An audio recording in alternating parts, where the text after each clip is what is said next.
ما فتئ المجلس الشعبي الوطني بالإضافة إلى مهمته التشريعية والرقابية أن يفتح ورشات متعددة دعما للدولة والحكومة والجهاز التنفيذي، فناقش مواضيع متعددة وكثيرة، ومنها ما نوقش في لجنة التربية والتعليم العالي. السيد رئيس المجلس الشعبي الوطني مع ارتباطه بكثير من المشاغل ظل يرافق اللجنة في تحضيرها لهذا اليوم ويدعمها، ولذلك له طبعا الكلمة في هذا اليوم يلقيها نيابة عنه نائب رئيس المجلس الشعبي الوطني الأستاذ هاني أحسن، فليتفضل مشكورا غير مأمور.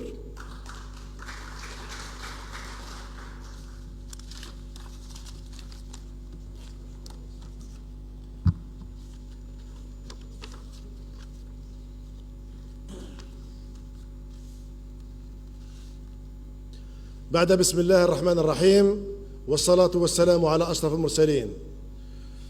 السيد مستشار رئيس الجمهورية المحترم، السادة ممثلي القطاعات الوزارية المحترمين،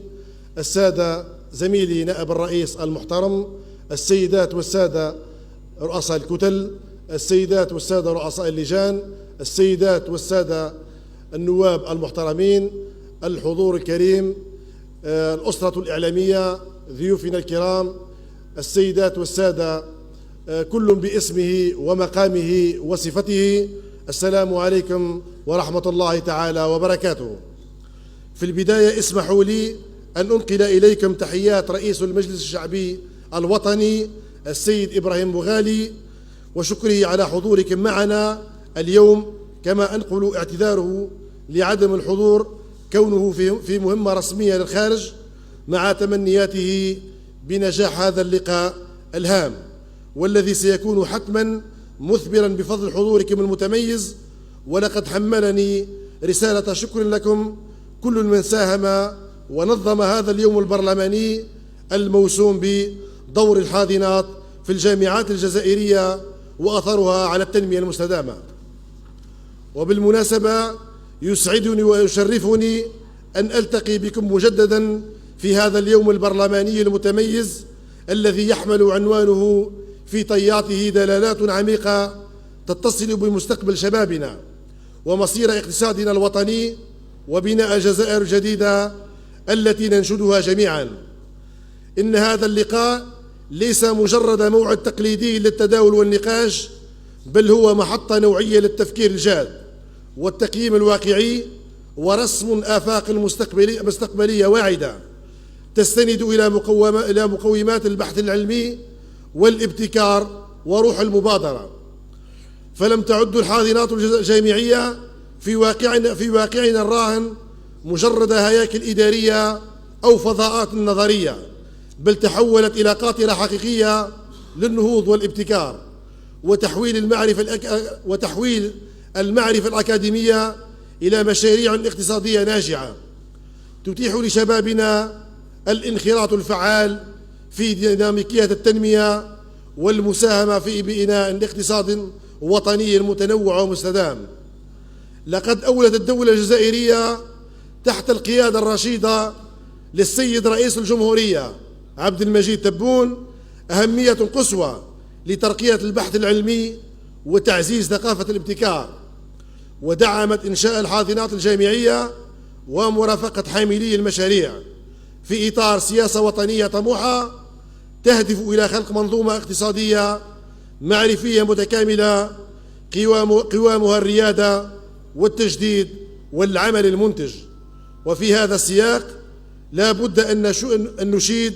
بالرؤية الحكيمة لرئيس الجمهورية الذي عزز حضور المؤسسات الناشئة في الاقتصاد الوطني، كونها من أبرز الآليات الاقتصادية نجاعة في توفير فرص العمل لمختلف فئات المجتمع، حيث يعد دعمها وسيلة فعالة لتحقيق مكاسب اقتصادية هامة، أبرزها خلق مناصب شغل جديدة وتخفيف الضغط التمويلي على البنوك. كما يشكل هذا الدعم حافزا للجامعات للبقاء في سباق الابتكار والتكيف مع متطلبات التكنولوجيا والعالم الرقمي، إلى جانب طرح منتجات وخدمات جديدة في السوق الوطنية ما من شأنه أن ينعكس إيجابيا ولو بشكل غير مباشر على القدرة الشرائية للمواطنين. ولذلك يأتي تنظيم هذا اليوم البرلماني بهدف اقتراح حلول إضافية من شأنها تعزيز فعالية استراتيجية الحاضنات وتهيئة الظروف الملائمة لضمان نجاحها واستمراريتها، مما يضمن تحقيق الأهداف التنموية المنشودة.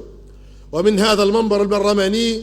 نؤكد على ضرورة تعزيز وتفعيل دور الحاضنات داخل الجامعات من خلال توفير التمويل والدعم اللازمين، وتبسيط الإجراءات الإدارية، وتعزيز الروابط مع سوق العمل، وتطوير الشراكات بين الجامعة والقطاعات الاقتصادية المختلفة حتى تتحول هذه الحاضنات إلى روافد حقيقية تسهم في تحقيق التنمية المستدامة على المستويات الاقتصادية والاجتماعية والبيئية. إن نواب الأمة وانطلاقا من وعيهم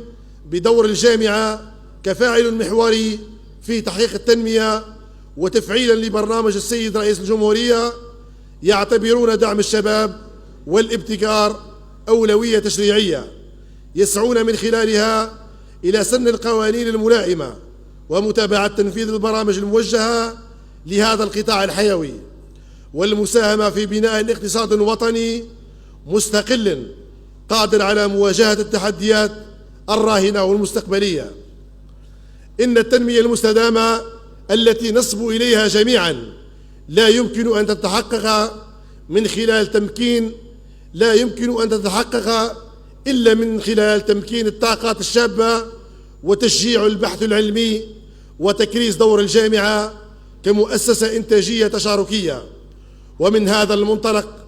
نأمل أن تسفر مداولات هذا اليوم البرلماني الهام عن توصيات عملية قابلة للتنفيذ تثري السياسات العمومية وتسهم في صياغة مسارات تنموية فاعلة ومستدامة. وفي الختام أجدد ترحيبي الحار بكم جميعا متمنيا لإشغال هذا اللقاء الهام كامل النجاح والتوفيق، وأعلن على بركة الله باسم رئيس المجلس الشعبي الوطني السيد إبراهيم بوغالي ونيابة عنه عن الافتتاح الرسمي لفعاليات هذا اليوم البرلماني. والسلام عليكم ورحمة الله تعالى وبركاته.